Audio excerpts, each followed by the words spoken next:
E ao abandonar, seria a forma mais sensata, a melhor maneira, ou a maneira mais fácil de resolver a vida dele e a vida da Maria, porque a Maria assim ia entender que, os demais iam entender que o filho era dele porque ele havia fugido, e ela estaria mais amparada, e ele não precisaria então cuidar de um bebê que não era seu. Contudo, amado, antes dele fugir, acontece algo, que eu quero ler para você porque a história é bíblica. Mateus capítulo 1, versículo 20. Quando José estava se preparando para fugir, acontece algo na vida dele, que eu gostaria de compartilhar com você. Mateus capítulo 1, versículo 20. Enquanto ponderava nestas coisas, eis que lhe apareceu em sonho um anjo do Senhor dizendo: José, filho de Davi, não temas receber Maria por tua mulher, porque o que nela foi gerado é do Espírito Santo.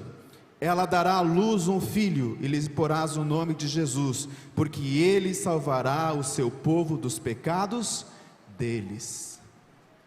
Uau! O mesmo anjo que apareceu para Maria, agora aparece para José, e diz assim: José, não tenha medo de receber a Maria como sua esposa, porque o que ela está dizendo para você é verdadeiro. Ela está grávida e o bebê que vai nascer nela é fruto do Espírito Santo, e ele será o Cristo, será o Emanuel, será o príncipe da paz, será o maravilhoso conselheiro, aquele que está para vir, o Redentor, o Salvador de Israel. José teria então, amados, a responsabilidade e o privilégio de cuidar do Deus menino, do Salvador do mundo. Novamente, todas as esperanças, todas as expectativas reacendem no coração do José. E ele então agora, mais do que feliz, recebe Maria como sua esposa, rapidamente. E aí quando acontece do filho nascer, ou que é um preparativo da esposa grávida, o que acontece no casal? Começam os preparativos. O Zé foi para a sua madeireira, para a sua carpintaria, porque ele trabalhava com isso, e começou a pensar nos detalhes dos móveis. Eu imagino ele escolhendo as madeiras, a cor da madeira. Cada prego que ele colocava ali, ele imaginava que naquele bercinho dormiria o seu filho, o Salvador do mundo. E ele preparou os móveis para que Jesus pudesse então usá-lo quando bebê. Em casa, Maria fazia outra coisa, preparava o enxoval, a roupa de cama, as roupinhas do bebê, as cortinas, as cores do quarto. Eu estou trazendo aqui para perto de nós, como nós fizemos, tudo pronto, tudo arrumadinho, tudo preparado, porque dali a poucos meses nasceria o Filho de Deus, Jesus Cristo. E a história ia desse jeito, queridos, tudo bem novamente, tudo preparado. Contudo, certo dia, Augusto César, governador ali de Roma, naquela província, baixa um decreto, que todos os homens deveriam voltar para as suas cidades de origem, porque haveria um recenseamento, e eles deveriam voltar para as suas casas para alistar-se na cidade onde haviam nascido. Acontece que José, ele era descendente de Davi, e ele havia nascido na cidade de Belém, 130 quilômetros de Nazaré. Por serem de origem humilde, eles pegam o único meio de transporte possível, um jumento, e aí então se preparam para a viagem. E José então coloca Maria sentada ali sobre o jumento, e começa essa viagem de 130 quilômetros. De dia, calor, de noite, frio. E às vezes nós vemos um quadro desse quadro, você já viu? Uma pintura desse quadro? E nós aqui no Ocidente fantasiamos muito isso. A gente olha aquele quadro e geralmente ele é pintado assim, com José puxando o jumento, e a Maria calma, tranquila, serena, sentadinha no conforto que um jumento oferece. Queridos, posso garantir para você que não foi assim. Jesus estava prestes para nascer, e José então, enquanto puxava aquele jumento no calor do meio-dia, ele pensava: Senhor, o que eu fiz de errado? Não foi assim que eu planejei. Coitada da Maria, Por que nós temos que passar por essa situação agora? Estávamos com tudo preparado lá em Nazaré. Por que agora eu tenho que sair e vir para cá, dessa viagem, desse jeito, 130 quilômetros? Tem certeza, Deus, que esse bebê que está aí é seu filho? Talvez José tenha pensado isso, enquanto ele viajava. Hoje, amados, você sabe que para uma mulher grávida a partir do 6º mês, para viajar longas distâncias, há algumas restrições. Em voos, por exemplo, precisa de autorização médica. Quando há autorização médica, devido ao desconforto da viagem, devido à altitude, entre outras coisas mais. Agora imaginem grávida de 8 para 9 meses, 130 quilômetros no lombo de um jumento. E foi assim então que José termina a viagem. Quando ele entra em Belém com a sua querida Maria, ela começa a sentir dores de parto, como era de esperar, talvez decorrente da própria viagem. E aí então ele pensa, o José agora corre para sua família e pede abrigo. Deixa-eu ficar com você, está minha esposa aqui prestes a dar à luz. E todos os parentes que haviam ali em Nazaré não puderam atendê-lo, porque todos tinham voltado para o recenseamento. Não havia lugar, um espaço, uma cama, um quarto, uma sala para que pudesse reclinar a sua esposa. Ele então corre aos hotéis da cidade, e lá também bate de porta em porta no hotel da cidade. Estava numa situação desesperadora, difícil. Como resolver isso? Nenhum hotel tinha vagas, ninguém o recebeu. Ele vai às hospedarias e bate nas hospedarias, e ninguém tem um espaço para poder acolher a ele e a sua esposa. E ele agora, quando está quase terminando o dia, ele está desesperado por conta da situação. Não tinha para onde ir. Qual seria a saída? Como que isso ia acontecer? Era desse jeito que as coisas tinham que ocorrer. E aí então, nessa situação desesperadora que José encontrava-se junto com a sua querida esposa, já com as dores para dar o parto, um homem passa por aquele lugar e vê a situação do casal. E esse homem diz para ele assim: olha, amigo, eu não te conheço, eu não sei quem você é, eu não tenho espaço na minha casa, mas eu tenho um lugar que talvez você possa acomodar a sua esposa. Você vai levá-la para esse lugar, ele fica nos fundos da minha casa, e é uma linda, bonita estrebaria. Alguém já levou você e disse assim: olha, você está aqui numa estrebaria? Já aconteceu com você? Comigo não. O que é uma estrebaria, queridos? Como chama a estrebaria aqui no Espírito Santo? Como? Curral. Pergunto para você: o curral é confortável? Não é, amados, porque ele é feito para animais. O curral tem cheiro bom? Tem cheiro agradável? É perfumado? Também não. Cheira a animais, cheira a urina e fezes de animais. É feito para cavalos, é feito para ovelhas, é feito para vacas, é feito para jumentos, mas não é feito para pessoas. E é ali naquele lugar onde o José arruma, talvez de feno, um lugar onde reclinar a sua esposa, porque ela estava para dar à luz. E é ali neste lugar, querido, que Jesus nasce, o Filho de Deus.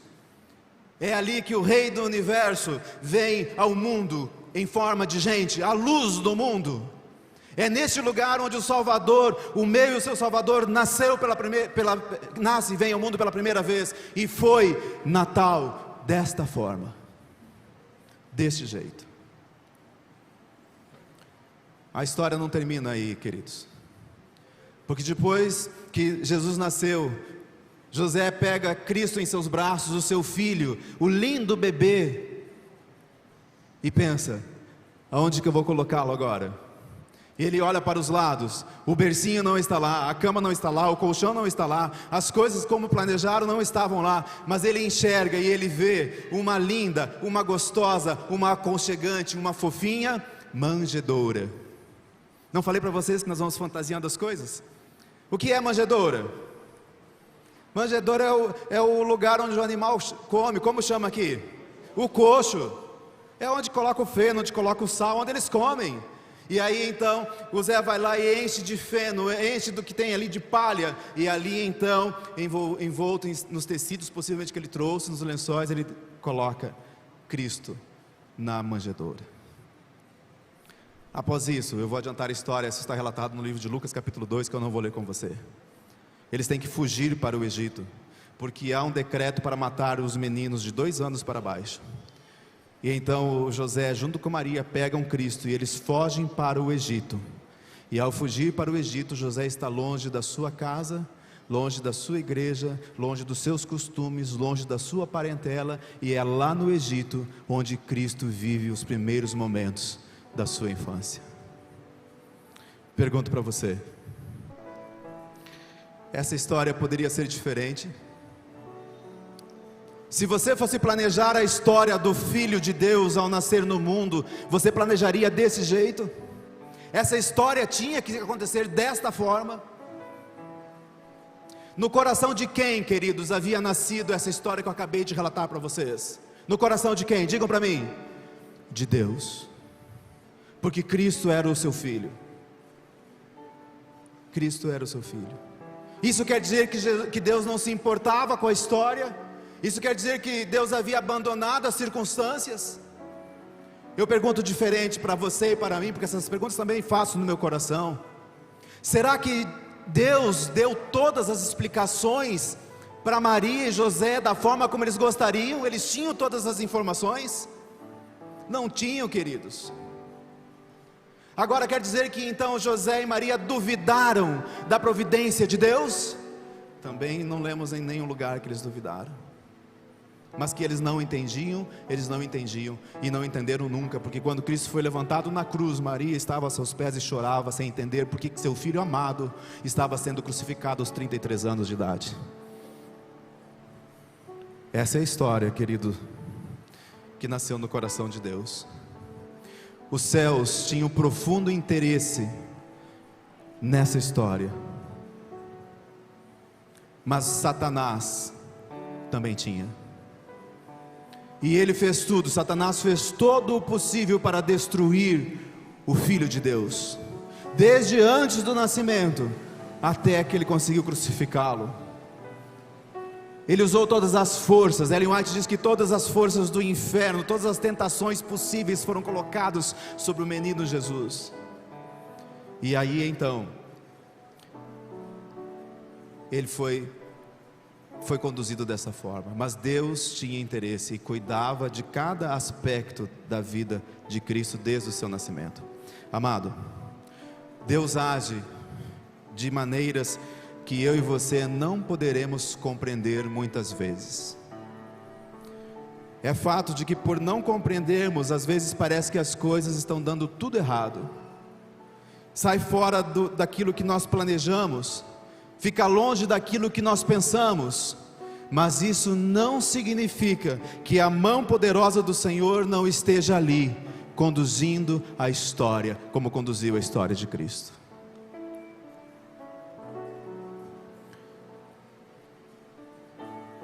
Como é que foi a sua vida neste ano de 2020 que ficou aqui para trás? Olhe para você agora, olhe para a sua história, olhe para as coisas que aconteceram neste ano que ficou para trás. Eu não sei como foi com você, mas comigo foi tudo ao contrário do que eu havia planejado, muito ao contrário. Tinha vindo para o departamento, estava feliz que estava vindo para uma grande responsabilidade. Planejei muitas coisas, aqui eu tenho colegas, a professora Luciana Rita está ali, vejo os professores lá no fundo. Planejei muitas coisas, treinamento com as diretoras, implantação de coisas da minha cabeça, que imaginava que seriam bons. Dia 13 de fevereiro mudei para Vitória. Antes do final de março já estava em casa, porque nós ficamos lá um período em casa, por conta da pandemia. Tudo errado, ensino híbrido, volta, não volta às aulas, professores com dificuldade, eu com dificuldade também, eu não sabia como fazer. Pessoas ficando doentes, família com medo em casa, ter que usar máscara como estamos agora, tudo contrário, querido. Mas isso não quer dizer, amados, de que Deus não conduziu o processo inteiro. Eu estou contando para vocês da minha vida, mas eu sei que você também passou por algo parecido. Talvez o trabalho que você tinha, você perdeu. Talvez alguém querido, alguém que lhe fosse importante, você perdeu por conta da Covid. Talvez você esteja cansado de ficar em casa, sentindo-se como José, sozinho, sem entender as circunstâncias, sem entender os porquês, sem entender os motivos, sendo que você é fiel a Deus. Escute, amado, Deus está na condução da história deste mundo, Deus está na condução da história da sua igreja, e Deus está na condução da sua história. E tudo que acontece, querido, embora pareça fora do padrão, embora pareça que esteja dando errado, embora pareça que fugiu do controle, ainda é a mão de Deus conduzindo da forma como Ele acha que tem que ser melhor. Eu e você não compreendemos e talvez não compreenderemos os motivos e nem os porquês, mas eu quero dizer para você, em nome de Jesus, nessa manhã, que todas as coisas contribuem para o bem daqueles que amam a Deus e que o seguem conforme o seu propósito. Todas as coisas. Como eu sei disso? Porque a promessa de Deus, por conta dessa história que eu contei para você do nascimento de Jesus, era o Filho de Deus e aconteceu da forma como aconteceu. Há um texto na Bíblia, querido, e eu quero ler para terminar com você. Isaías, capítulo 55. Se você ainda está com dúvida no seu coração, Isaías capítulo 55, versículo 8, tem um dos textos mais bonitos do livro de Isaías. Eu sei que você conhece, mas ouça, leia comigo o que a palavra de Deus diz. Isaías 55, versículo 8: porque os meus pensamentos não são os vossos pensamentos, nem os vossos caminhos os meus caminhos, diz o Senhor. Porque assim como os céus são mais altos do que a terra, assim são os meus caminhos mais altos do que os vossos caminhos, e os meus pensamentos mais altos do que os vossos pensamentos. Amém? Os pensamentos e os planos de Deus para mim e para você são maiores. Eles são diferentes às vezes do que nós pensamos. Olhe agora, amado, para o ano que se inicia. O que vai acontecer daqui a um mês?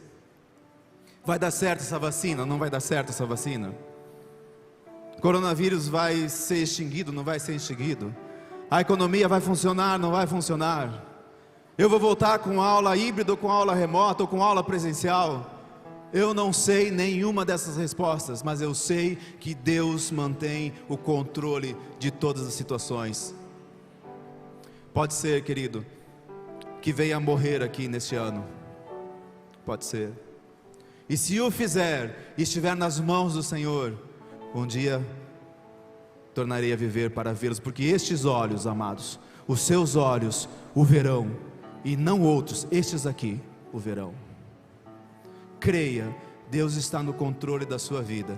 Coloque o futuro, coloque o ano de 2021 nas mãos do Senhor, e deixe Ele conduzir por você na certeza do cuidado de Deus.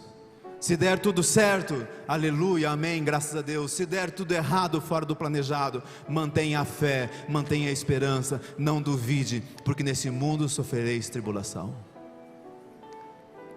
Eu desejo que Deus abençoe você, que Deus nos abençoe, para que tenhamos um ano de 2021 protegidos e, acima de tudo, levados pela graça e pela providência de Deus. Há um hino no inário que eu quero cantar com vocês antes de terminarmos. 400. Enquanto canto, eu vou pedir que você se coloque nas mãos de Deus. Primeiro sábado do ano. Dedique a Ele a sua vida, seu coração, o seu ser. Diga a Ele que você é dele, que você confia. Ele jamais vai abandonar você. 499, cadê? Ah, vocês já estão aqui. Pronto, 499.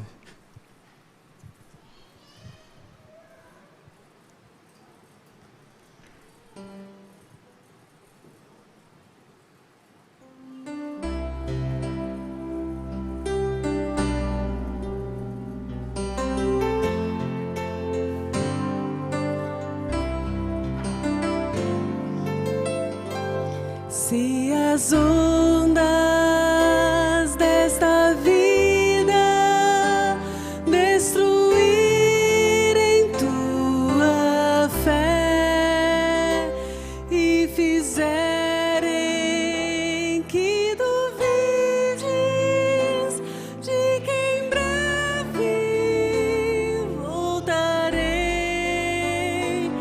volve os olhos ao passar.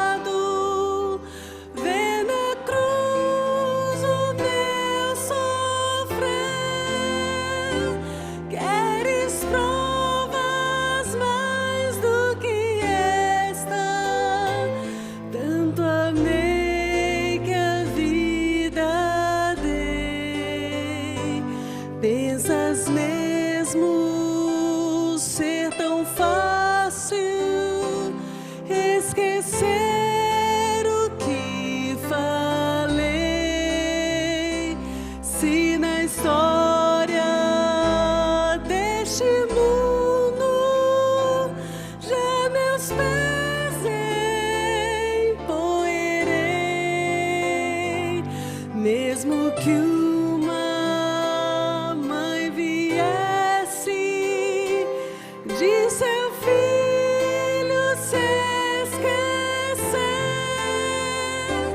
ainda assim não haveria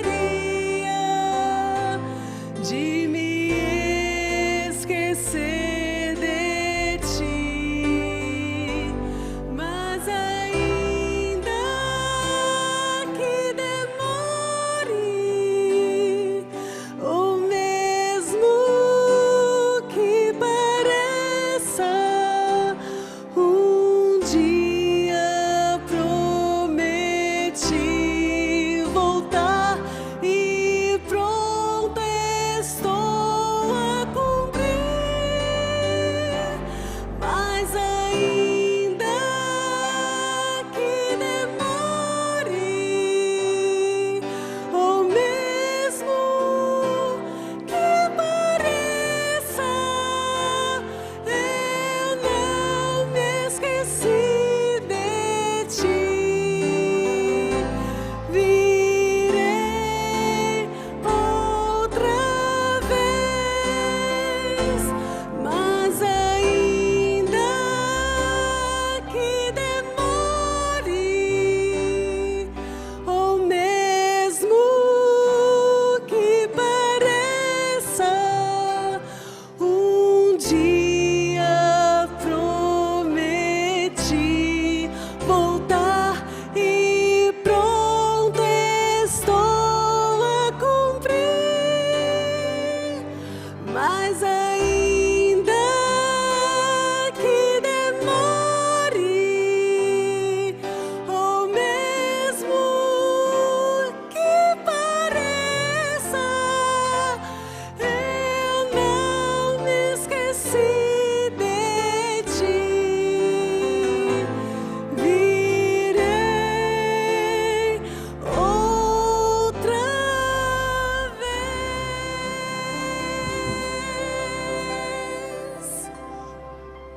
Amém. Posso orar por você? Fica de pé junto comigo.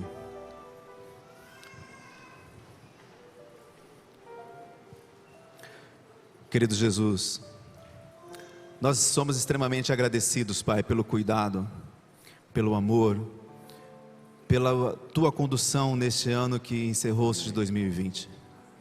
Embora, Senhor, as coisas não saíram como a maioria de nós planejamos, nós Te louvamos, Pai, porque entendemos através da fé, através das Tuas promessas, da Tua palavra, de que o Senhor está nos guiando, que o Senhor está conduzindo a vida de todos aqueles que Te amam. Nós também, Senhor, não conhecemos esse ano que se iniciou. Estamos a poucas horas deste ano novo. Mas nós conhecemos a Ti, Pai, e temos a certeza e queremos nos entregar nessa manhã. Toma, Senhor, o nosso coração, toma a nossa vida, toma os nossos planos, Pai, e realize a promessa que o Senhor colocou aqui na Tua palavra. Que os Teus planos se cumpram, Pai, no nosso viver. E que nós, ao estarmos atravessando a história da nossa vida, possamos permanecer confiantes, esperançosos, com gratidão no coração, independente das circunstâncias serem boas ou serem ruins. Por favor, Pai, abençoe cada família aqui representada. Toma-as, Pai, toma-as em Tuas mãos. Ajude, Pai, para que se há alguma precisando de um conforto maior, conforte, Pai, que Teu Espírito esteja ali com essa família. Talvez alguma família esteja precisando de recursos financeiros, providencie-os, Pai, conforme os necessários. E se há, Pai, alguma família aqui com uma enfermidade grave, eu Te peço, Pai, em nome do Senhor Jesus, cure essa pessoa, Senhor, neste momento. Coloque, Pai, o Teu Espírito ali, que ela sinta o Teu poder e que a cura restauradora possa ser realizada neste momento na vida dessas pessoas. Mas acima de tudo, Pai, que seja feito conforme o Teu querer, conforme aquilo que Te agrada. Nos abençoe, Pai, na sequência deste culto, na escola sabatina. Nós entregamos tudo em Tuas mãos, confiantes, em nome de Jesus. Amém.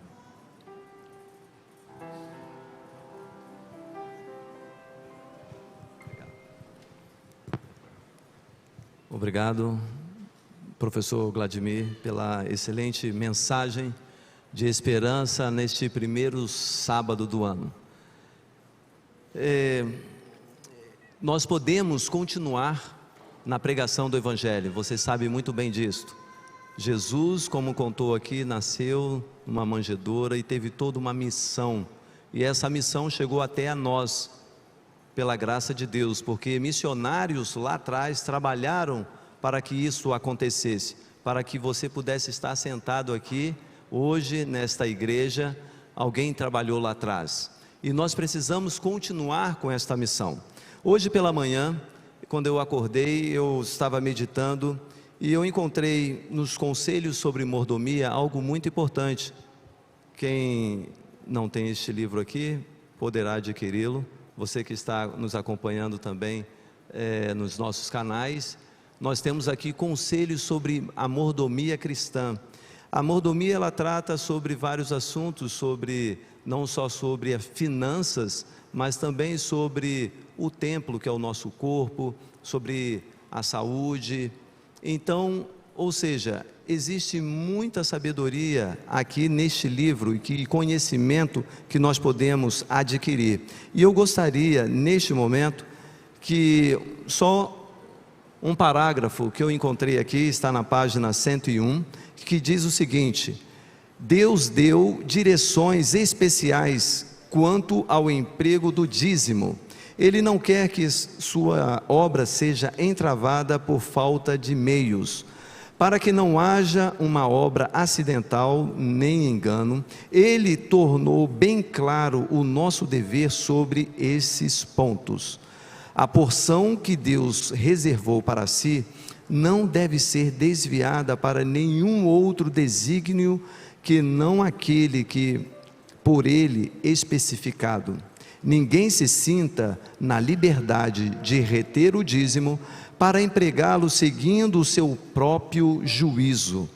Não devem servir-se dele numa emergência, nem usá-lo segundo que lhe pareça justo, mesmo que possam considerar como a obra do Senhor.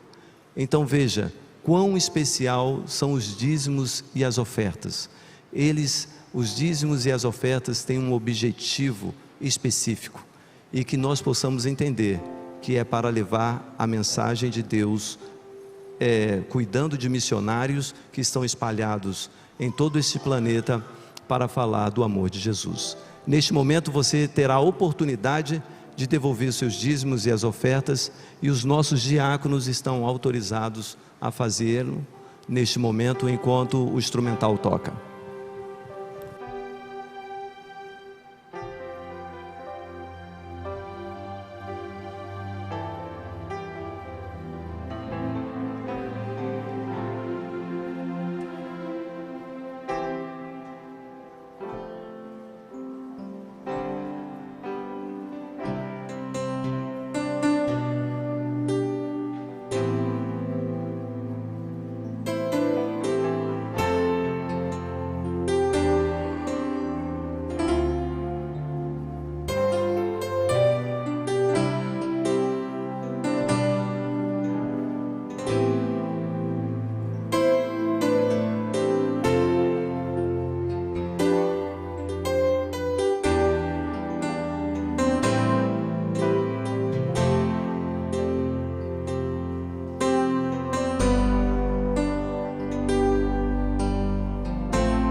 Senhor.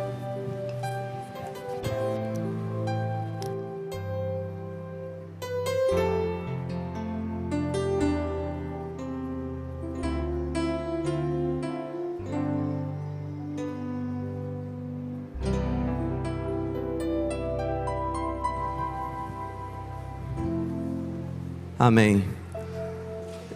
Vamos, do jeito que estamos neste momento, vamos agradecer ao Senhor?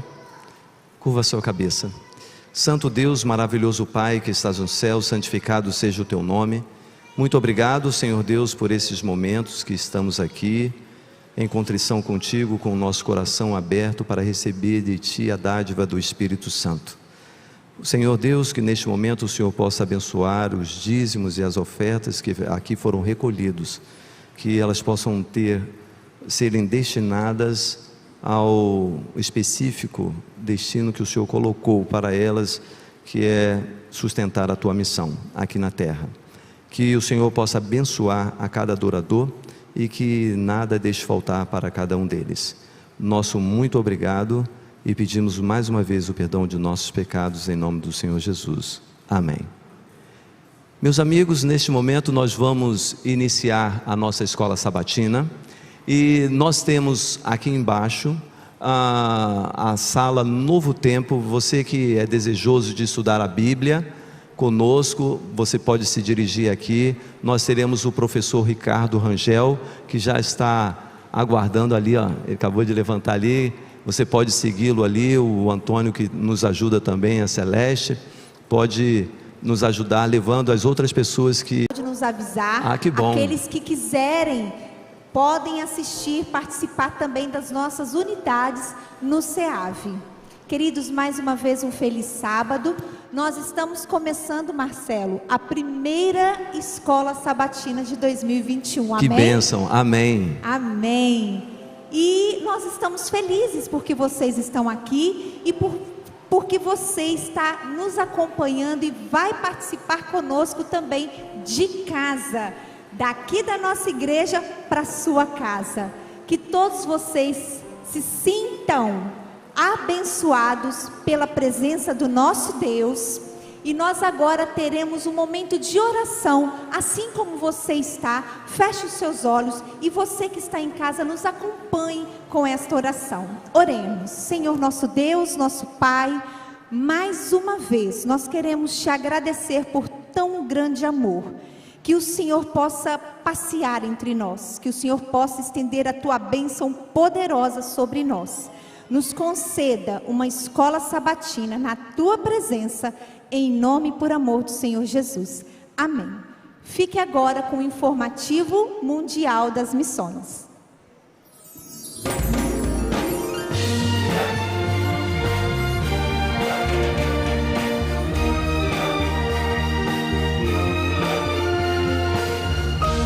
Informativo Mundial das Missões. Evangelismo no posto. Aliona viajava com seu grupo musical até Minsk, quando o aquecedor do ônibus quebrou em pleno inverno. O grupo pertencia à Universidade Adventista de Zaoksky e não havia nenhum local próximo para consertar o aparelho. A viagem era longa, por isso Aliona ligou para seu pai, que era mecânico, para ajudá-lo de alguma forma.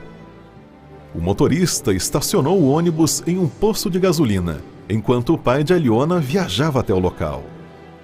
Durante aquele período, os estudantes ainda fizeram amizade com um homem que trabalhava no posto. O pai de Aliona conseguiu arrumar o aquecedor e os jovens puderam continuar a viagem até Minsk. Mas então Aliona teve um forte desejo de voltar e entregar para aquele homem do posto um pendrive com o livro O Grande Conflito. Nikita foi uma das poucas pessoas que não queria voltar devido à distância já percorrida, mas então percebeu que tinha esquecido o celular no posto. Eles voltaram ao local, mas temeram uma reação negativa do homem, já que ele não era cristão. Ao chegarem no posto, o homem logo saiu correndo com o celular de Nikita na mão para entregá-lo. Timidamente, Aliona se aproximou dele e entregou o pendrive, dizendo: cremos em Jesus, por isso queremos entregar esse presente para você. O homem ficou feliz com o presente e afirmou: com certeza olharei o conteúdo do pendrive. A Liona não se preocupa se o homem cumpriu a promessa ou não, porque quem irá convencê-lo a ler é o Espírito Santo. Ela afirma que nós devemos confiar mais no poder do Espírito Santo e há mais pessoas receptíveis ao Evangelho do que pensamos. A oferta deste trimestre irá ajudar a Escola Adventista Zaok Sky, onde a Liona estudou no período colegial. A escola pretende construir um prédio próprio, já que atualmente funciona em salas emprestadas da Universidade Adventista Zaok Sky. Sejamos liberais.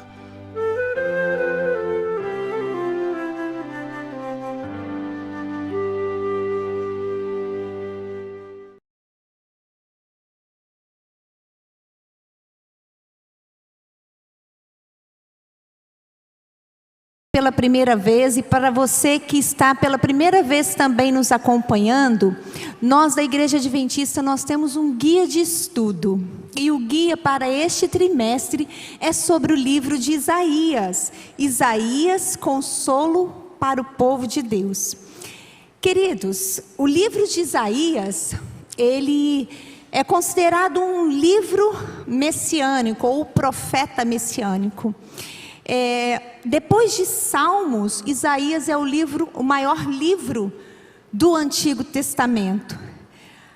O ministério de Isaías iniciou no reinado do rei Uzias e foi até o reinado do rei Ezequias, mais ou menos aí 700 anos antes de Jesus. E o ministério dele durou quase 60 anos. E hoje nós vamos falar um pouquinho sobre este livro tão importante para as nossas vidas. Professor Maurício, fala aí, Maurício. É um privilégio estar aqui.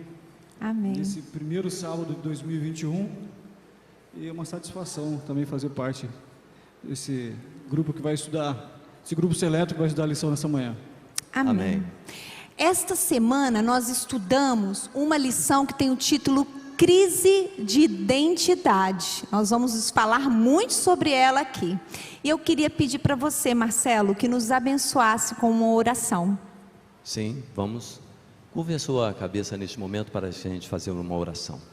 Santo Deus, maravilhoso Pai que estás nos céus, mais uma vez pedimos a Tua presença aqui conosco, porque iremos estudar a Tua palavra, Senhor. E pedimos que o Espírito Santo seja o nosso professor aqui. Amém. Aqui nós vamos compartilhar aquilo que nós estudamos. Somos pequeninos, Senhor Deus, dentro da Tua palavra. Por isso, Senhor Deus, carecemos do batismo do Espírito Santo. Amém. E que cada um aqui possa contribuir, participar da lição para a Tua honra e para a Tua glória. Amém. É o nosso pedido por Jesus. Amém. Amém. Eu não sei quantos de vocês iniciam o guia de estudo lendo lá na parte inicial, inclusive fala um pouquinho ali sobre o nosso autor. Se você puder tirar um pouquinho, Gabriel, do meu som, pode ficar à vontade. Bom, o autor do nosso trimestre é o Dr. Roy Gane. Ele é estudioso da língua hebraica, é professor de Antigo Testamento lá na nossa Universidade Andrews, no Michigan. Então, assim, o professor Roy, ele vai trazer maravilhosas e abençoadas contribuições para o nosso conhecimento sobre esse livro e sobre a palavra de Deus. Bom, o verso áureo para nós nesta semana foi Isaías 1, verso 18. Nós vamos poder estudar todos os 66 capítulos de Isaías. Então não perca esta oportunidade. Corra, vá até uma loja da Novo Tempo e providencie a lição se ela ainda existir, viu? Porque ela é assim, todos correm o mais rápido possível para ter a sua em casa. E alguns até preferem a virtual, nós temos também a virtual, mas o importante é não fique sem estudar a lição durante a semana. Você será abençoado, tenho certeza disso. Isaías 1,18, Maurício, leia para nós o verso áureo, por favor. Venham, pois, e vamos discutir a questão. Ainda que os pecados de vocês sejam como a escarlata, eles se tornarão brancos como a neve, e que sejam e ainda sejam vermelhos como o carmesim, eles se tornarão como a lã. Maurício, obrigada. E é para você mesmo que eu gostaria de fazer a primeira pergunta, mas vocês que estão aqui, você de casa, vai participar no nosso chat, tá? Você vai dar a sua contribuição também. Mas Maurício, em qual sentido? A lição traz o título Crise de Identidade. Em qual sentido o povo da época do profeta Isaías havia perdido essa identidade? Explica para nós. Então, o período que Isaías viveu foi um período um pouco conturbado, foi um período muito difícil. Tanto é que a gente sabe o fim que Isaías teve, né? Então, nesse período, o povo de Deus acabou se afastando dos caminhos do Senhor. E acabaram, embora continuasse com os rituais, né, com os sacrifícios, eles perderam a identidade, porque acabou que esqueceram o pacto, né, a aliança que Abraão havia feito com Deus no passado, e acabaram se afastando de Deus, esquecendo o verdadeiro motivo dos sacrifícios que eram feitos, que ele remetia ao Salvador, que viria morrer, o sangue seria derramado na cruz, por perdão dos nossos pecados.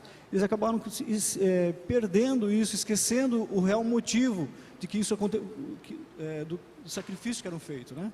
Exatamente. Então, assim, a situação do povo naquela época era esse distanciamento de Deus, apesar de estarem ali praticando os rituais, de participarem destes rituais. Né? Embora eles tivessem, continuassem fazendo diariamente os sacrifícios, eles não sabiam por que estavam fazendo mais aquilo, era muito mecânico, né? E a Bíblia fala lá que Deus, na reclamação que Deus fez, né, que a mão deles estavam sujas de sangue. Sim. Ou seja, eles cometiam os pecados, realizavam os sacrifícios, mas não fazia sentido mais. Sim. Isso me chamou muito a atenção. Sim, só dando uma contribuição nessa primeira parte e reforçando, né, a pregação que nós ouvimos aqui do professor Vladimir sobre Jesus.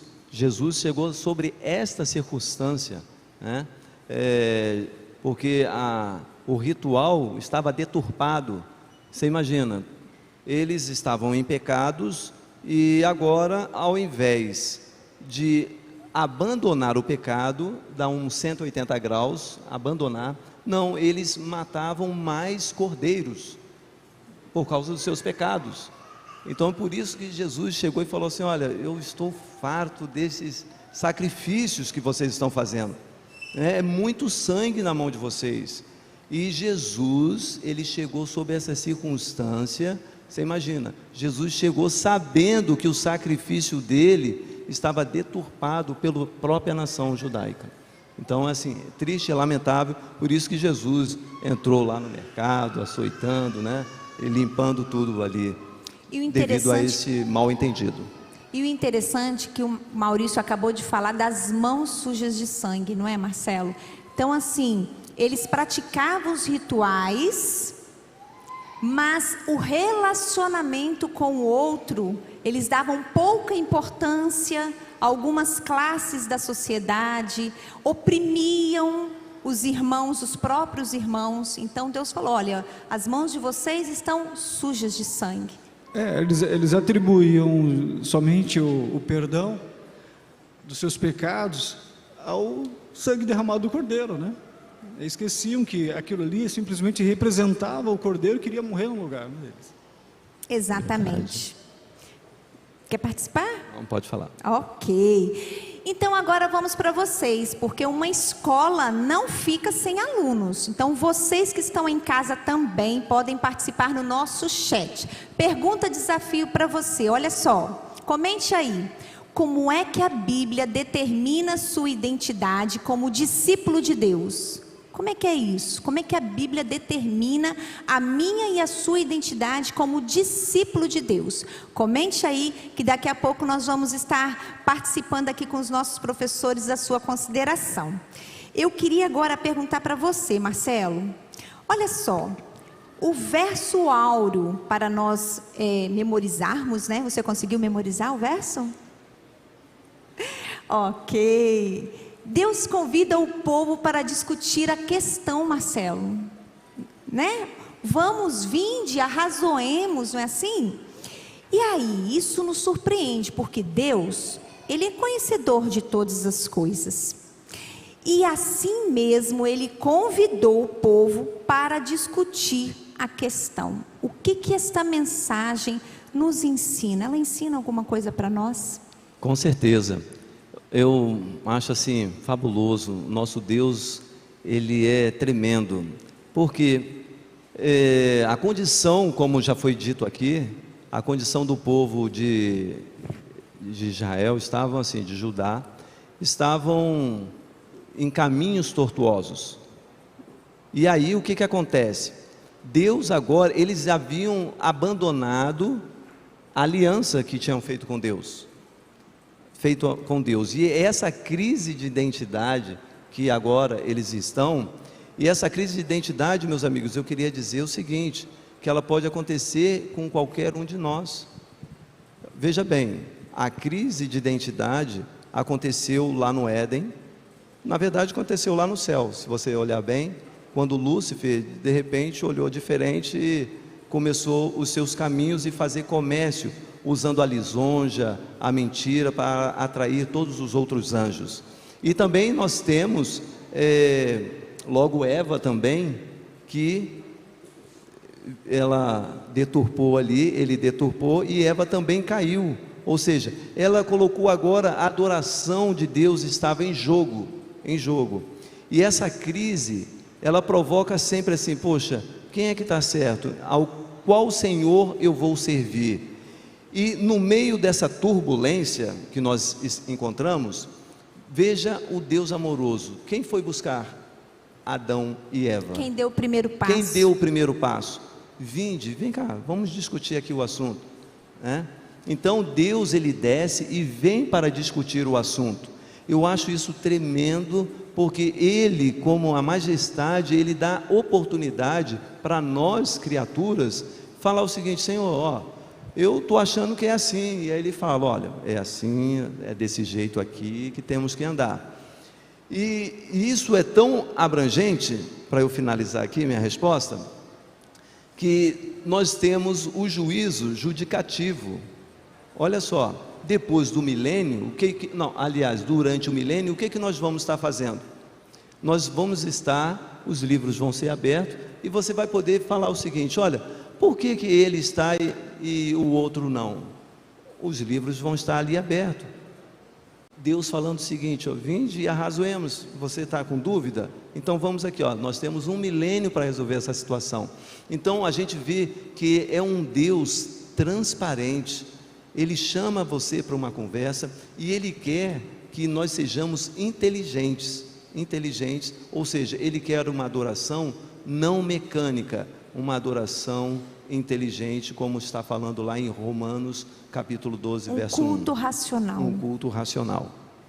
E a gente percebe um Deus Pai, né? Que se preocupa com o filho, né? Que vai em busca do filho. Cadê meu filho? O que está acontecendo, né? E a gente vai vendo mais para frente, sim, que realmente Deus se comporta como um pai, sim, que tem a preocupação de o que o filho está fazendo, para onde que ele vai, o que ele vai ser quando crescer. E a gente percebe que Deus acaba direcionando algumas coisas e chama atenção e às vezes castiga para educá-lo, né? E a gente percebe na fala do Marcelo da mesma forma, Deus se preocupando com os detalhes de Israel. É verdade, Deus apela para o nosso intelecto, para a nossa consciência, o que eles falaram aqui. Deus quer um culto racional, uma adoração que venha do coração, não algo mecânico. E fez-me lembrar, professores, do batismo nesta igreja. Nós não batizamos crianças, porque crianças ainda não têm condições de fazerem escolhas devidas, escolhas, né, da própria vida. Então, Muito bem lembrado. quando um jovem, um adolescente chega numa idade em que ele pode discernir entre o certo e o errado, que ele pode fazer escolhas, olha só, aí sim ele pode decidir descer as águas e entregar a vida a Jesus, né? Isso Então, mesmo. assim, Deus age dessa forma. É justamente, só complementando aí, por que ele faz isso? Porque ele pede um culto racional, porque é justamente o que Satanás ele propõe o contrário. Ele fala que não tem como seguir as leis do Senhor, porque elas são pesadas, ninguém consegue cumprir essas leis. E Deus fala o seguinte: não, tem um povo remanescente, que ele consegue sim fazer tudo direitinho. E esse povo somos nós aqui, pela graça de Deus. Amém. Eu não estou vendo participação de vocês, então eu vou dar uma melhorada na pergunta desafio, tá bom? O que te faz ser um discípulo de Deus? Como é que as pessoas podem te identificar como um discípulo de Deus? Participe aí no nosso chat, porque é importante você participar aqui da nossa escola sabatina, tá bom? Bom, vamos para uma próxima pergunta, e eu gostaria de fazer para você, Maurício. Em Isaías 1:2, interessante que nós lemos: Deus convida os céus e a terra para serem testemunhas, Maurício. E aí, ele fala assim, né? Criei filhos e os fiz crescer, mas eles se voltaram, se rebelaram contra mim. Minha pergunta é: qual é a essência desta mensagem? Ela pode ser aplicada a nós hoje? Eu vou ler aqui o verso, eu vou ler o verso 2 e o 3. Sim. Ouve, ó céu, e presta ouvidos, tu, ó terra, porque fala o Senhor. Criei filhos e exaltei-os, mas eles prevaricaram contra mim. O boi conhece seu possuidor, o jumento a manjedoura do seu dono. Mas Israel não tem conhecimento, o meu povo não entende.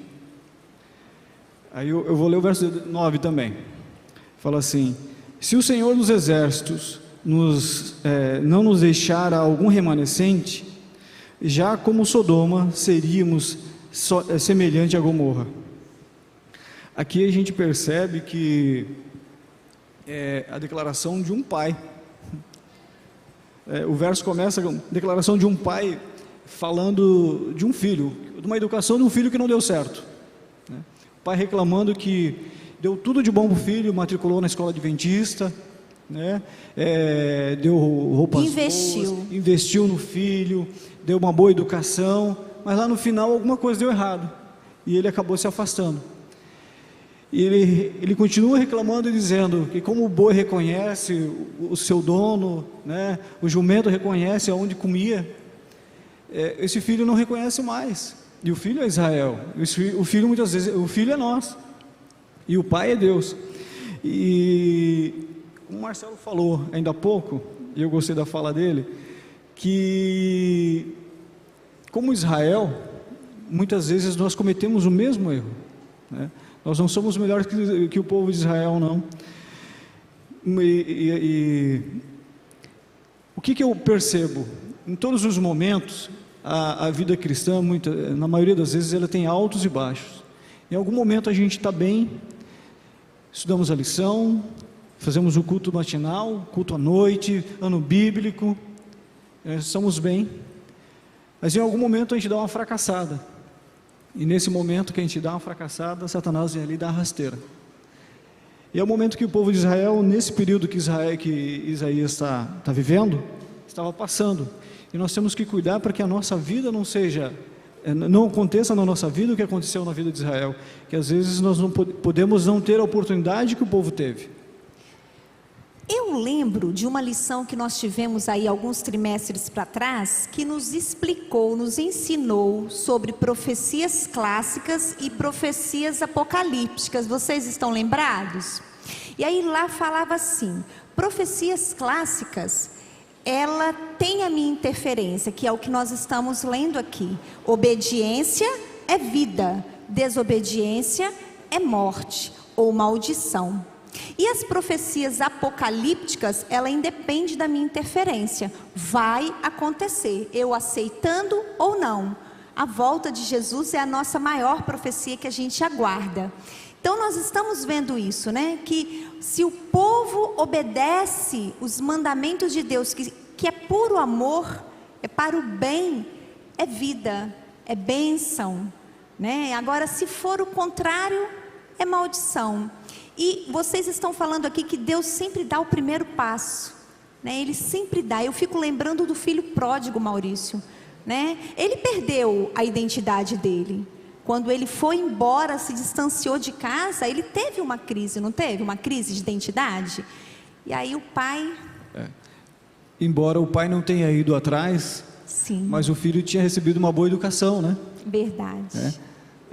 Eu também gostaria de contribuir o seguinte: essa crise, ela chega até a nós, e porque às vezes a gente fala muito, né, muito bem colocado aqui pelo Maurício, a gente coloca muito que aconteceu com o povo, né, judeu, que eles estavam transviados, mas e quanto a nós, a nossa família?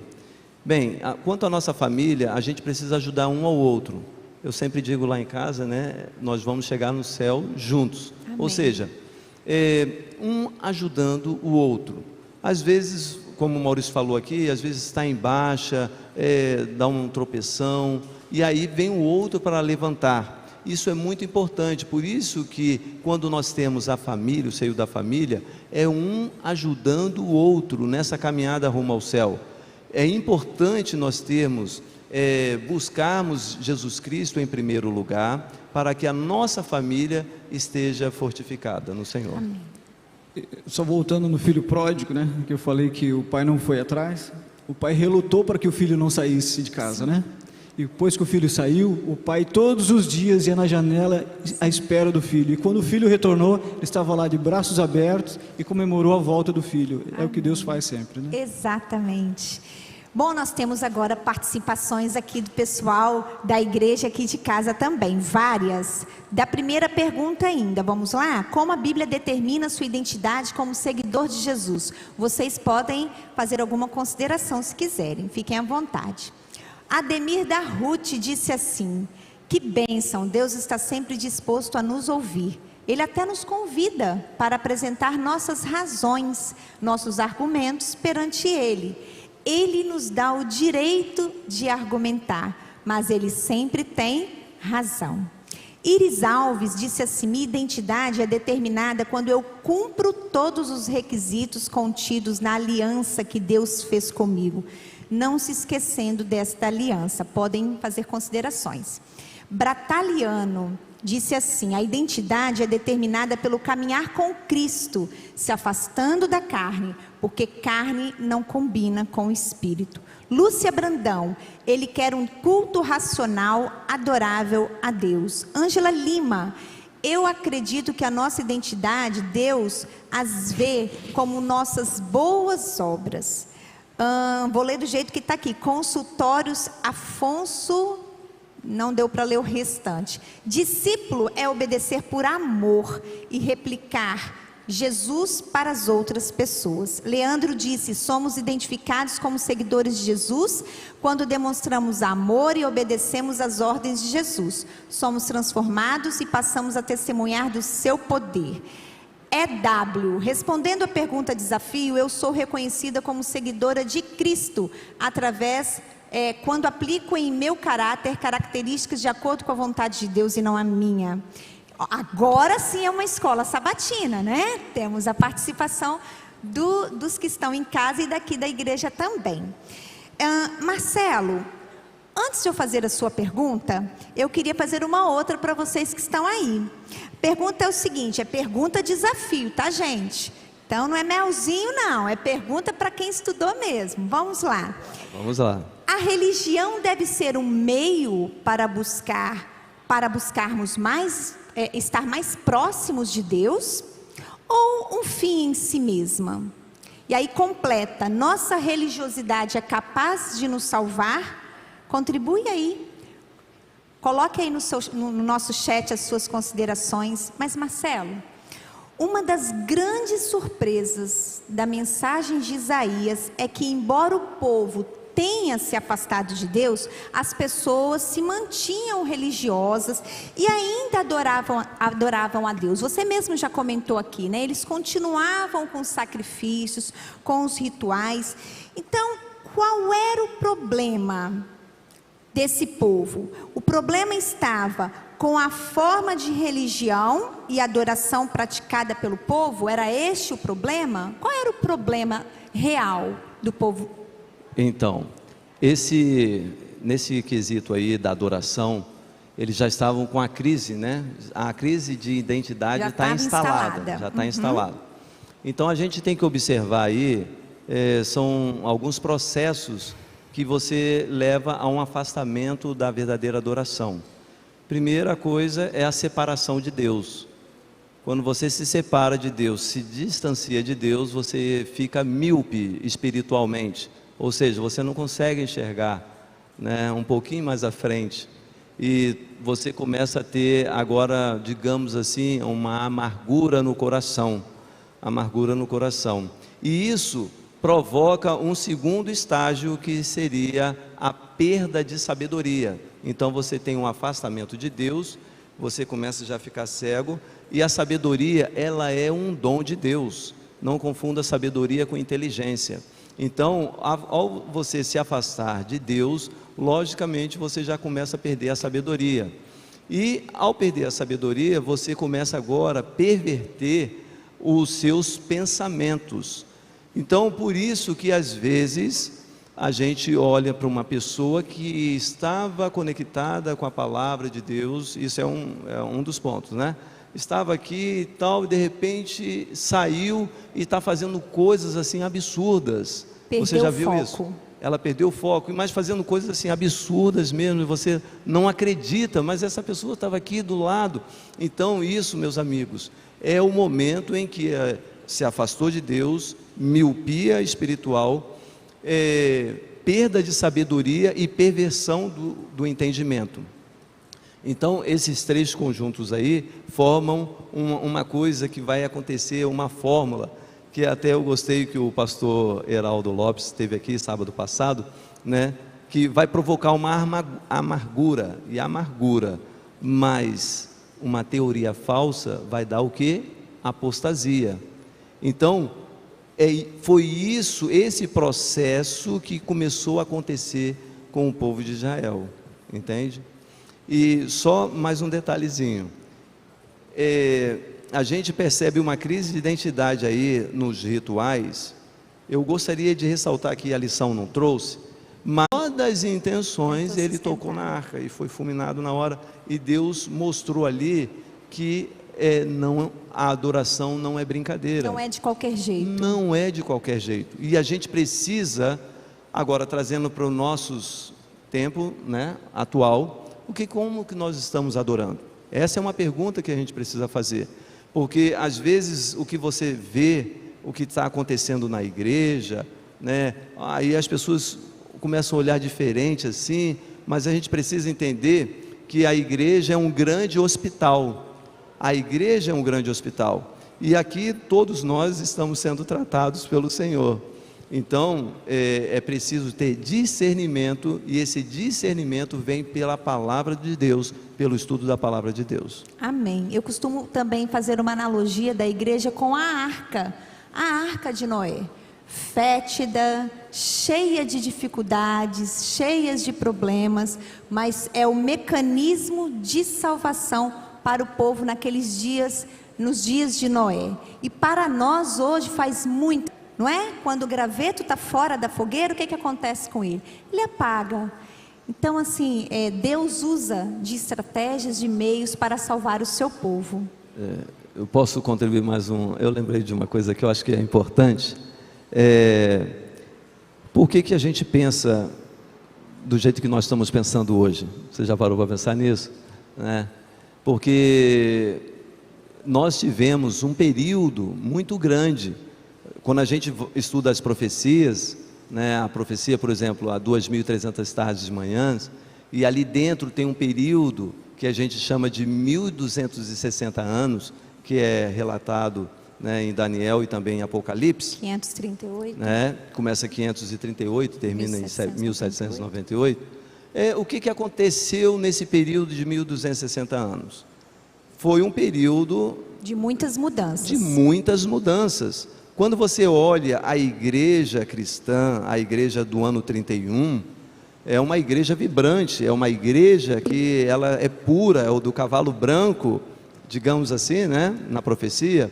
Então, é uma igreja que ela está indo para frente, mas só que de repente ela começa a cair, ela começa a ter problemas, e esses problemas começam assim mais fortemente em 538, quando é instalado um poder, né, que vai fazer a mudança de pensamentos.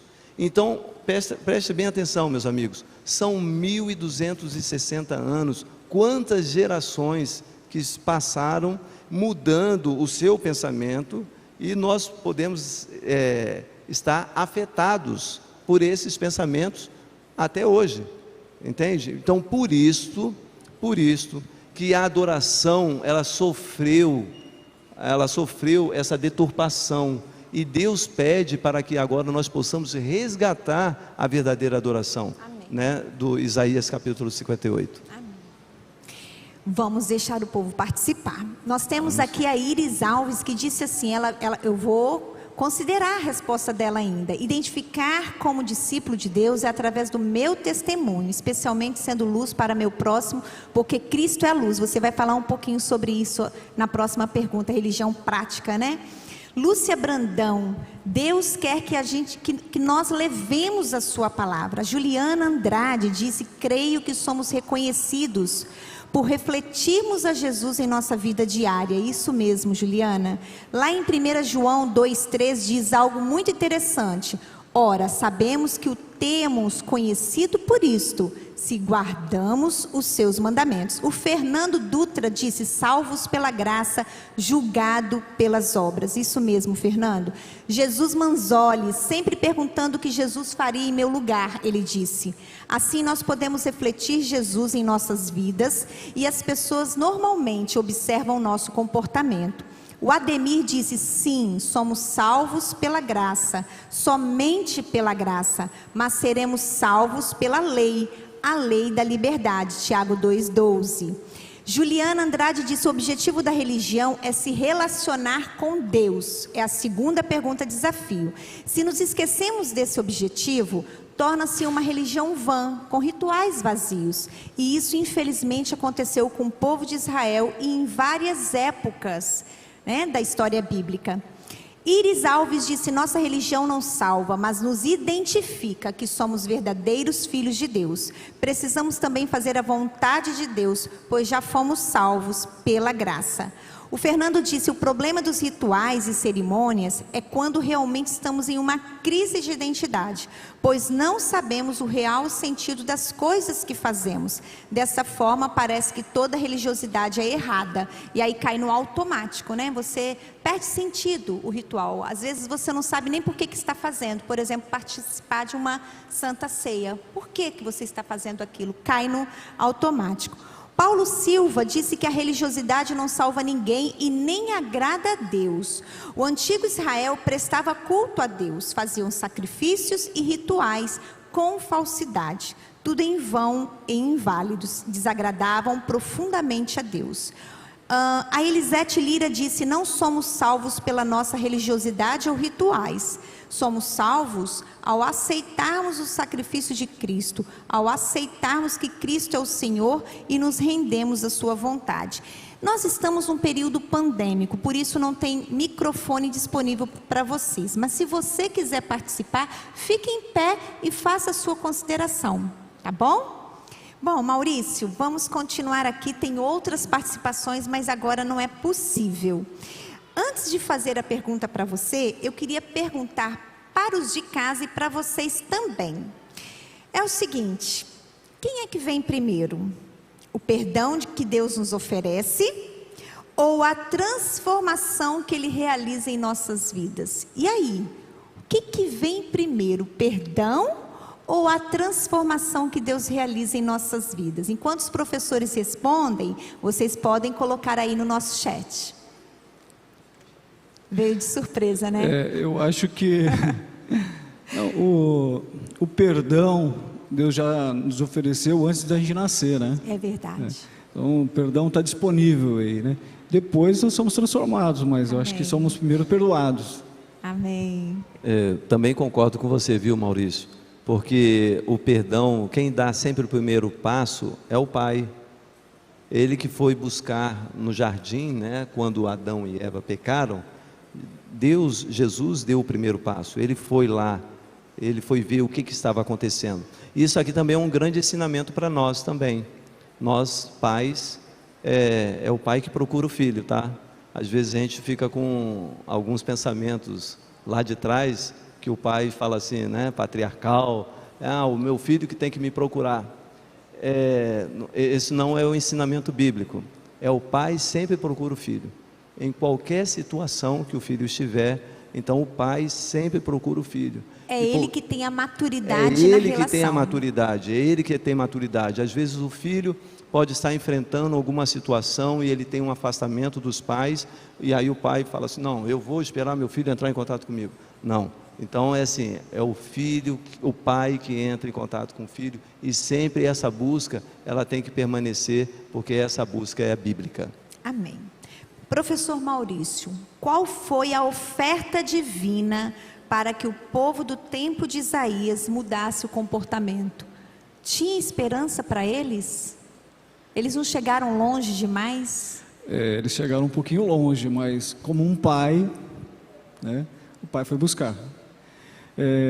Até a lição faz aqui um comparativo, aqui, né, fala como um prisioneiro no corredor da morte, poderia mudar seu comportamento? Não adiantaria de nada, mas o povo de Israel era diferente, né? Era o filho de Deus. E o Senhor, ele disse assim, né? Embora os seus pecados fossem vermelhos como o carmesim, se tornariam brancos. Por que os pecados são vermelhos? De tanto sacrifício que eles faziam. Então, outra coisa, o pecado é relacionado com o sangue, né? Então, o que Deus propôs para eles foi o perdão. Simples, o perdão. Apesar de todos os pecados que vocês tenham cometido, apesar de vocês terem se esquecido de mim, esquecido da aliança que nós fizemos lá no passado, embora vocês tenham feito tantos sacrifícios, derramado tanto sangue, saem com as mãos tão sujas de sangue, ainda assim eu perdoo, como o pai do filho pródigo, como Deus fez com Adão e Eva, como Deus faz conosco todos os dias. Deus se colocou no caminho do povo de Israel, de Judá naquele momento, e ofereceu o perdão, né? Deus faz tudo novo, de novo. De novo. É Deus, né, novamente chamando para discutir, né? Vinde e arrazoemos, né? Você quer o perdão, então vamos discutir aqui. Sim. Você Vamos realmente discutir. vai se, né? Você vai fazer uma virada aí de 180 graus, vai abandonar realmente seus pecados, então os teus pecados estão perdoados. Vem, filho, vamos conversar, né? Vamos Deus conversar. chama para conversar, vamos conversar então, discutir onde que a gente errou, em que ponto no percurso a gente tomou a decisão errada, o que aconteceu. É porque nós temos assim uma separação muito grande de Deus, né, devido ao pecado. Então a gente precisa fazer esse exercício realmente, né, de conversar com Deus, abrir o nosso coração, porque é isso que Ele espera da gente. Ele criou a gente à semelhança dEle e à imagem e semelhança dEle. Então é a altura, Ele quer ver o seu raciocínio, Ele quer ver a sua mudança, Ele quer olhar nos seus olhos e falar o seguinte: meu filho, eu estou vendo realmente que você mudou. E aí Ele concede o perdão. Então Amém. primeiro a gente entra no seu quarto, tranca a sua porta, ora ao Senhor, e Ele que está no céu vai te ouvir. Amém. Amém, amém. É o maior desejo de Deus, que a gente tenha uma religião prática, onde para produzir o fruto do Espírito, né? Que o fruto do Espírito possa ser produzido no meu relacionamento com o outro e no meu relacionamento primeiro com Deus, né? Porque primeiro eu tenho o meu relacionamento, a minha comunhão com Deus, depois eu vou na horizontal, né? No meu relacionamento com o outro. E aí eu vou falar de Jesus, e aí mesmo sem falar, através das minhas atitudes, eu vou demonstrar que sou discípulo de Jesus, né? É isso que Deus quer que a gente tenha essa experiência na nossa vida, que não seja só participar de rituais apenas, né? De vir à igreja no sábado, de vir à igreja no domingo, de participar da Santa Ceia. Não, ele deseja muito mais profundo conosco, né? Um relacionamento muito de intimidade, né? É um Deus pessoal. Eu queria comentar aqui uma resposta aqui da Ângela Lima. A religião pode ser o primeiro caminho, mas não salva ninguém. Temos que nos apegar e confiar em Jesus. Ele é o caminho, a verdade e a vida. O Armindo disse que o perdão, ele foi dado já no Éden para toda a humanidade. Quando eu perguntei sobre o que vem primeiro, né? EW disse: eu acredito que primeiro vem o perdão, pois a transformação de nossas vidas é uma consequência, é um processo, né? Disponível para nós desde sempre. Podemos alcançá-lo através do arrependimento genuíno. Gostei dessa resposta. Ou seja, é uma via de mão dupla, né? Eu também preciso de dar um passo. Ele disse aqui de arrependimento. Precisa também, né, de uma ação humana, certo, Maurício? Isso Deus não pode fazer por nós, né? O arrependimento é nosso. Exatamente, a escolha. Deus se coloca à disposição a perdoar, mas quem tem que se arrepender somos nós. Muito bom. E a Lúcia disse assim: somos primeiro perdoados e depois transformados. Elisete, para a gente finalizar: antes do homem pecar, o plano da redenção já estava pronto. Opa, subiu porque tem muita gente aqui. Antes do homem pecar, o plano da redenção já estava pronto. Dessa forma, o perdão vem primeiro. Deus agiu primeiro. Fernando disse assim, Romanos 5:8: mas Deus prova o seu amor para conosco, em que Cristo morreu por nós, sendo nós ainda pecadores. Amém. O Paulo, primeiro perdão de Deus, e esse perdão é que possibilita a transformação em nós através do seu poder. O perdão é o ponto de partida para uma nova aliança com Deus. É por isso que esta é a maior escola bíblica do mundo, né? É muito especial. Quantas participações de vocês? E eu vou aprendendo aqui, tá? A Dulce disse assim: Deus nos oferece o seu perdão diariamente, ou seja, o Pai dá o primeiro passo para que nós, seus filhos, sigamos seu lindo exemplo. E para finalizar, Brataliano: primeiro perdão, transformação é consequência. Vamos finalizar? E lá fala, né, em Apocalipse 3:20, eis que estou à porta e, né, se você ouvir e abrir a porta, entrarei, cearei com você. Então você veja que Deus, Jesus é um gentleman, né? O cavalheiro não vai arrombar a porta. Isso é a parte de Satanás que faz isso, né? Utilizando lisonjas, egoísmo, fazendo o seu comércio da mentira, maledicência. Então, na verdade, ele quer arrastar você. Mas não, Deus, ele está à sua porta, batendo no seu coração, querendo a sua razão. Então, quando você se ajoelha e ali você abre o seu coração, é um momento único, porque é o momento em que ele viu que você entendeu a mensagem, e você agora, ele falou assim: esse daqui está liberto. E assim, é maravilhoso saber que Deus restaurou a aliança quebrada que vocês falaram no início, fundamentada no perdão, né? A morte de Jesus, esta é a nova aliança, né? Com certeza. E eu queria te fazer a última pergunta, professor Marcelo, e Maurício, você pode participar, e aproveita e faz as considerações finais para nós, tá bom?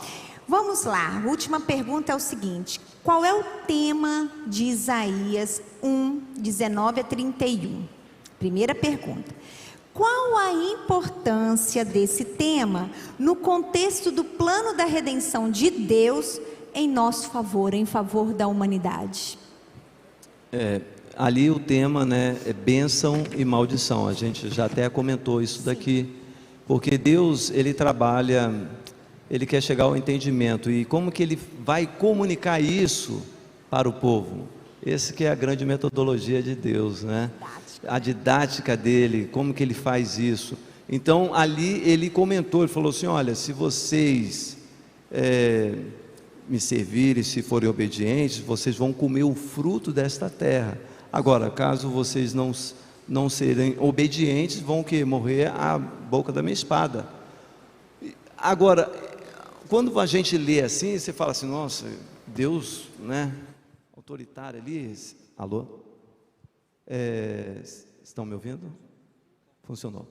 Então dá esse aspecto, mas não. Os relatos aqui, eu gostei aprendi agora com a lição, estudando, que mostra que historiadores encontraram tratados, né, antigos, aonde que usam isso exatamente como Deus falou, de bênçãos e maldição.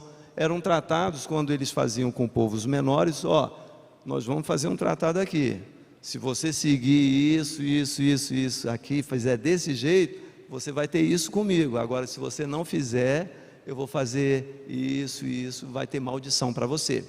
Então, esse tratado era um tratado já feito no mundo antigo.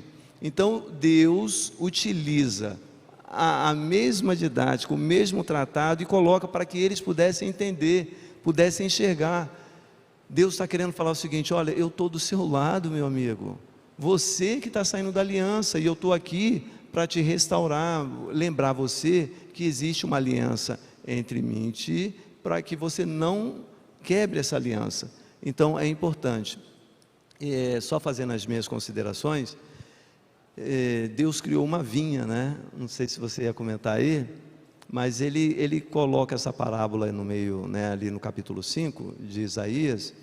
Deus quer dar tudo. Ele falou que preparou a terra e colocou a melhor do fruto ali, a vinha, mas só que deu uvas o quê? Bravas. Então Deus sempre está querendo fazer o melhor para nós, mas depende da gente, como nós falamos ali. Ele oferece o perdão, mas o poder está onde? Em você. É você que vai decidir se for falar o seguinte: olha, eu quero o teu perdão ou não. E Deus deixa isso, porque isso chama-se o quê? Livre-arbítrio. Ele respeita a sua decisão. Que nós possamos ter a sábia decisão de estar ao lado de Jesus. Professor Maurício.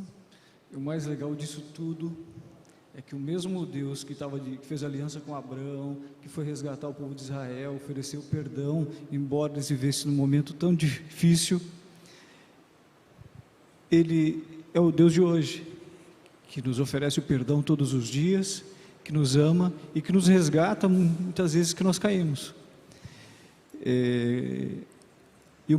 Acho que o maior desejo de Deus é que nenhum de seus filhos se percam, mas que todos tenham a vida eterna. Que todos nós tenhamos o nosso livro escrito no livro da vida, e que quando Jesus voltar, possamos todos estar ao lado dele no céu. Amém. Eu vou terminar aqui com a parte dos comentários bíblicos, lá no final, logo na primeira página, que diz assim: a obra da restauração jamais poderá ser completa, a menos que sejam alcançadas raízes do mal. A vida diária testificará se a obra é genuína ou não. E todas as manhãs Deus fala assim: olha, se lavem, se purifiquem nas águas do Espírito Santo, porque o batismo do Espírito Santo, ele é diário. Então todas as manhãs ele fala isso para nós, porque ele quer que nós tenhamos uma religião prática, onde produza fruto do Espírito. Amém. Amém. Eu só gostaria de falar, terminar também, porque nessa crise de identidade, nós somos chamados, né, atualmente, dentro do próprio livro de Isaías, capítulo 58, verso 12, né, chamados para reparar as veredas. Muitas coisas saíram do lugar, desde a primeira igreja, do ano 31, e as coisas foram mudando. Por isso que nós estamos estudando a crise de identidade. Então, nós como povo do Senhor, nós somos chamados para reparar essas brechas, colocar as coisas no lugar. E como que se faz isso? Com a aproximação de Deus, com o estudo da palavra, a palavra que purifica a gente. E aí cada um cuidando da sua família, que é a célula menor, porque o que é a igreja? A igreja nada mais é do que um ajuntamento de famílias. Então às vezes a gente fala assim, nossa, a nossa igreja pode estar ruim, um fala assim, está ruim, ué, mas peraí, o que é igreja? Se sair todo mundo aqui vai ficar o quê? Só os bancos e as paredes, não é verdade? Mas se a nossa família estiver fortificada no Senhor, nós teremos uma igreja forte e vibrante. Amém, amém. Eu queria agradecer a participação de vocês, agradecer a participação de todos de casa que deixaram as considerações no chat ou não, mas estão em casa nos acompanhando. Queria agradecer a participação de todos vocês que estão aqui presentes. Louvado seja Deus, que Deus possa abençoar o ano de cada um com muitas vitórias. E eu queria, antes da oração, só dizer para você que está aí esperando pelo quiz, nós não teremos quiz no mês de janeiro. É um pequeno recesso, mas em fevereiro nós voltaremos com novidades. Aguardem.